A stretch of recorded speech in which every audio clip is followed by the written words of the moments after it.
Today I'm going to talk about my asset location, not allocation. Allocation meaning how many stocks versus bonds, maybe you're 60-40, 80-20, whatever. But where do I have my assets located? This is in post-tax accounts, like savings accounts, checking accounts. It's in brokerage accounts, maybe a traditional IRA, maybe it's a Roth IRA, maybe it's a 401k. So that's what I mean by asset location. By the way, I no longer have a 401k. I rolled that into an IRA. Two reasons: high fees and more options. We'll move on past that. Considerations. What are the main considerations for asset location? Sometimes, just during my working years, I just lumped it all in the 401k, and I had traditional most of my life. And so end up with a lot in that 401k that transferred to the IRA. So that's kind of how I ended up skewed heavy that direction.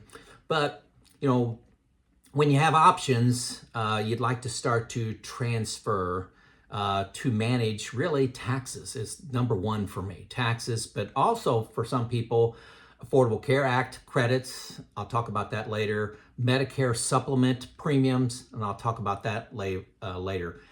But asset location gives you options to manage these, all three of these, okay? So I'm going to begin with taxes. Really, I'm trying to manage my ordinary income brackets, for example, like out of my IRA distributions. So if I'm taking money out of my IRA, I'm going to pay ordinary income on it based on my tax bracket.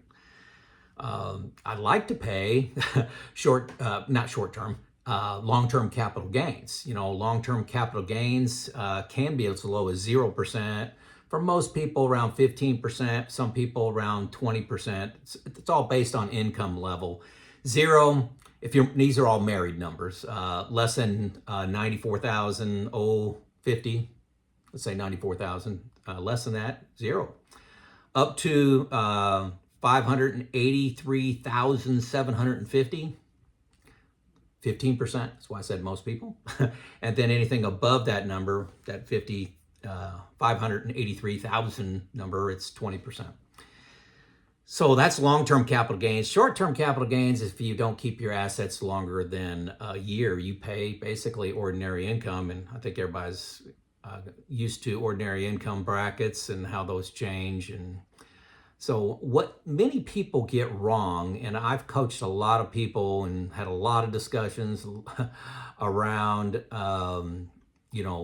managing taxes, is some people are excited to pay 0% taxes in their second, third, fourth year of retirement, and they ignore next year. They ignore 5 years, 10 years, RMD time. And that's a costly mistake. Talk to somebody that's over, 75 or so, and they'll tell you how costly that is.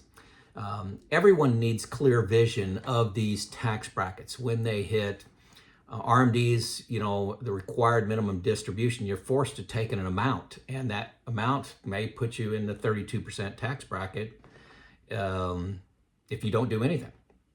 Could be there anyway.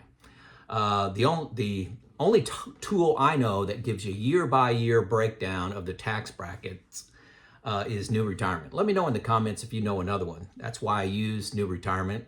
If I make changes to my plan, it updates it, shows me the difference. Hey, by doing this Roth conversion or by taking money out of here this year, you've saved $10,000 on taxes. Year by year, it does that. It's the only tool I know. And the charts are all updated. So I've got clear vision. Now, there are a lot of assumption in here. What's my returns going to be? What's inflation going to be? What's my spending going to be? But I've got clear vision of the levers and the impact going out year by year through my mortality age. So taxes is a big consideration, along, like I said, with Medicare supplement premiums and then Affordable Care Act credits that you may get. Another consideration is easy access. I've got some money in a checking account with the credit union, easy access, okay? I have a Fidelity account, easy access. I can transfer that money to my checking account, have it available to spend in easily 48 hours, a lot of times in just one business day.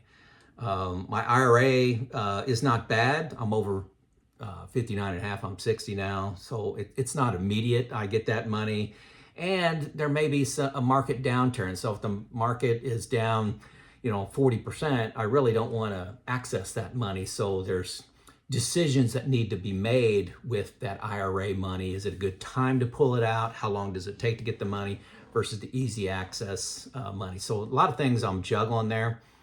So that's all background. So where is my money? Okay, bucket one. You hear me talk about buckets a lot. This is protection from a short to moderate down market. Allows me to keep on spending. Market goes down 30%. I just keep on spending, mainly living my life, doing whatever travel, whatever spending I want to do because I'm not at risk in the market. I actually have 5 years of money that I need beyond what I get in my pension. So I take my expenses, subtract out my pension. I have a deferred comp payment that comes in. I get that for 10 years. Didn't take all my income while I was working. So basically it was a savings account that I can invest. And then I do make a little money on YouTube. So take those things out. What money do I need for my investment? And I chose 5 years. I'll talk about why in just a second, why that's 5 and why that's so high. But it's basically what I spend out of. It's money I need now. It's all after-tax money. So it's in checking, savings, my Fidelity account, which is in a money market. I used to have some I-bonds and CDs, but I've simplified for right now and really just have everything in my Fidelity is at a money market. The interest that is earned on any of that money is taxed as ordinary income. So that's not a huge tax burden because, I may be getting 5% on that money right now. Bucket 2 is protection from a longer term down market, say a down market it's not just be careful when some people say a bear market lasted 2 years. That's not the recovery time. The bear market may have lasted 2 years and then the turnaround happened and you have an increase in GDP. That doesn't mean you're back to new highs again or back to where you were 2 years ago. What's the recovery time? That recovery time can take can it be 1 month like it was in 2020, but can be 10 years like it was 2000 2010. So and we had a long period around the Great Depression too. So it can happen. And if you can protect yourself, why not? Like that, I said that bucket 2 is protecting me from a long-term down market. Also, I guess I'll say this as it also includes some opportunistic dollars. And I'll explain that in a second as we go through here. So I know I'm heavy in bucket 1 and 2. You may say 5 years in bucket 1, 5 years in bucket 2. That's 10 years, Joe. Good gosh, Well, down markets, the full recovery can take that long, but it also has me at 80-20 stocks to bonds. So I feel pretty good about that. A couple years ago, I was 90-10, and with bonds coming back, they're paying higher right now. I chose to have a little bit bigger bucket too. Josh Scanlon quote, I like him. Many of you subscribe to his channel. His quote is, if you've won the game, stop playing. So that's one of the reasons I have bucket 1 and 1 and 2 pretty high, because I can, okay? So I have 5 years in a bond fund, just in a bond fund. Again, when I say 5 years, I get a pension. It's, $16,000 a year pension that, it's money I don't need out of my investments. My deferred comp will be gone by then. And that is located in my IRA. Okay, so the bond is in my IRA. And any money I take out of that I'll have to pay ordinary income. I have it in my IRA because, it pays, I'm going, if I had it in a brokerage account, I'd be paying ordinary income on that. And if I have it in an IRA, my IRA, I'm going to pay ordinary income anyway. It also allows me to do some opportunistic buying of stocks. So say I may decide to go down to 3 or even 2 years in this bucket 2.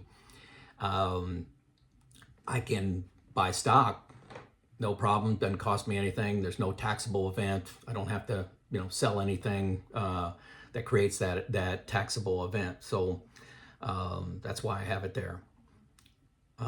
Now, if you've heard me talk before, I'm not a bond fan. I don't like having bonds. Most of the time, most of my life, I've never owned bonds. I've been a 100% stock person, especially since 2010, paying near zero. But at the beginning of 2024, I made a video saying, hey, I'm buying some bonds. And it was really, I think, you can call it time in the market. Go ahead. Bond rates, the Fed funds rate is not high, but much higher than it's been in the past. And everybody's predicting, originally they predicted about 6 rate cuts. Now we're maybe at 1 this year. But people are really thinking, the minds that think they know, say that maybe 1 or 2 this year, maybe 2 or 3 next year. And that will make bonds have a nice return. Bond funds have a nice return because the bonds I buy now are going to be more valuable because they're at a higher rate, higher coupon rate. That makes sense. So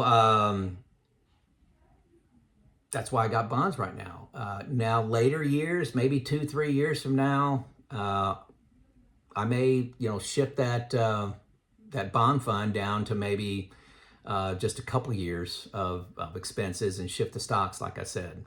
I'm just not a bond fan. Maybe I'll get over that and learn some more on YouTube here. Also, one of the things to remember, I'm 60 years old and my plan is to take Social Security at 69. My wife is 2 years younger than me and she's going to get that spousal benefit. So hers maxes out when she turns 67. I'll be 69 at the time. It makes sense to, using my software to take it at that time. So I got 9 more years of really fully funding my retirement out of my investments, and then my pension and my Social Security really cover a lot, coming up here. So that's bucket 2 where it's located. Bucket 2 is in my IRA, and that's in bonds. Then bucket 3 is my growth, which 80% of my assets are in this growth. It's in a brokerage account, some. Most of it's in an IRA. Some of it's in a Roth that I'm trying to grow as fast as I can. And it's like 95% stocks. I'm pushing that up towards 100. But so I got that in brokerage, Roth, and IRA, which gives me a lot of options. Okay. Now, what I do every year, I've talked about my quarterly cadence. What I do every quarter, I look at my expenses. I model things in new retirement. I look at the size of my buckets, and I also look at my taxes. I pay quarterly taxes. Okay, so once a quarter, I pay into the government, go on their website, pay in. Made videos on this. What I estimate my tax is going to be. Now, what I've done the last 3 years is I maxed out the 22% ordinary income bracket, okay, with a Roth conversion. So I just say, okay, I'm going to do a Roth conversion to hit that maximum amount. It's a taxable event, and it's from moving my funds from the traditional IRA into a Roth IRA. That's a taxable event.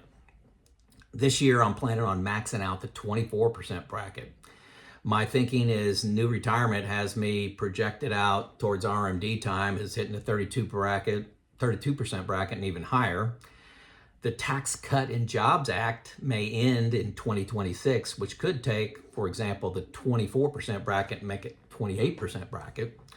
So I see this as a no-lose situation for me, and I've got the bucket 1 and bucket 2 money to if I want to pay the tax, really the bucket 1 money to pay the tax. I forget, I said bucket two. I may use brokerage, but it's definitely going to be post-tax money that I use to fund that. Probably bucket one money to pay that tax up to the 24% bracket. I don't see how I can lose doing that. So I'm I'm intentionally, I guess trying is the right word. I'm intentionally, with the best tools available, look at my tax bracket, and I make decisions on where I'm taking money from. The big bull in the china shop for me is Roth conversion. So I'm managing where the money's coming in, and then I'm really filling it up with a massive Roth conversion, going from IRA traditional to Roth. And this whole plan's documented in New Retirement very easily. You can see exactly what I'm doing and when I'm doing it and why I'm doing it. It's critical you manage lifetime taxes, not just, hey, I'm paying zero this year and zero next year, and then get a nice surprise, 10 years from now that like, oh my gosh. Now, there are additional considerations. I mentioned these earlier. Affordable Care Act credits. They're income-based. I don't use Affordable Care. I have Indiana Farm Bureau health plan. I think it's better. It's not limited to state resources, state doctors, state hospitals. It's cheaper at the income level I have, especially with the Roth conversion. So, and it's just more valuable for me to do the Roth conversions, and I think I get better insurance with it. So that's why I use Indiana Farm Bureau. Check your state Farm Bureau to see if they have this coverage. It's like 8 or 9, maybe 10 states have this. It's I like it. I've had it for years. The other consideration is Medicare supplement premiums. You may know this as IRMAA, IRMAA. Again, I'm just 60. I'm not paying Medicare premiums or supplements, and but Medicare kicks in at 65, but there's a 2-year look back, so it starts at 63.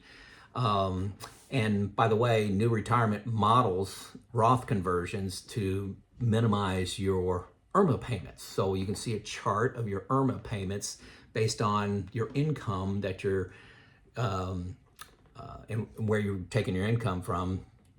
For example, one example that is a Roth conversion. So I've got clear vision of that. So I've got a couple more years to really do it heavy before I even have to think about my IRMAA. Honestly, I can't imagine to have the confidence to make some of these moves that I'm doing to manage my taxes without the vision I get from New Retirement. So the first link below is New Retirement, 2 free weeks. It's a game changer for confidence in retirement. Game changer for making these moves in retirement, making them early. You don't want to be sitting there at 75 saying I should have done this at 65 or at 60. New Retirement gives me great confidence to do that. So that's where my assets are located and why. Tell me in the comments what I'm doing wrong, why, and be kind. It's Joe out.